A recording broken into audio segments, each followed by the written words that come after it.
Après avoir construit votre question dans l'outil quiz de la suite iSpring, vous avez la possibilité de gérer les embranchements de manière différente selon le type de question que vous allez choisir. Il est donc possible ici en bas, nous l'avons vu précédemment, d'afficher des commentaires et d'attribuer un certain nombre de points.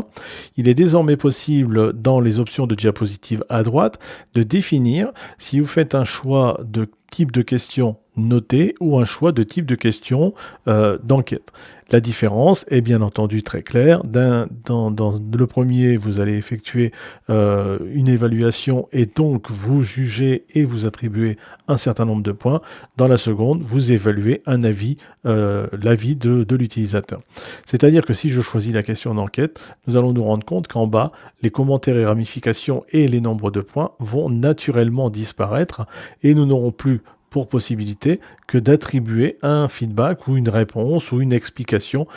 quelle qu'elle soit. Donc je vais rester sur les questions notées, comme ça l'était auparavant, et donc ici ensuite j'ai la possibilité de choisir le type de commentaire, et donc de choisir un commentaire soit ici par défaut par résultat, c'est-à-dire que le résultat est bon ou le résultat est mauvais et je fournis un commentaire adapté, soit je décide de ne pas fournir de commentaire du tout, ou soit j'effectue un commentaire par choix. Et si j'effectue un commentaire par choix, on peut voir qu'ici c'est affiché l'onglet commentaires et dans lequel je vais pouvoir afficher mon commentaire en fonction du choix effectué par l'utilisateur. Je vais donc pouvoir lui fournir un feedback qui va être totalement personnalisé de manière à le rediriger éventuellement ensuite de manière différente puisque je vais aussi pouvoir en termes de ramification effectuer une ramification soit par résultat et donc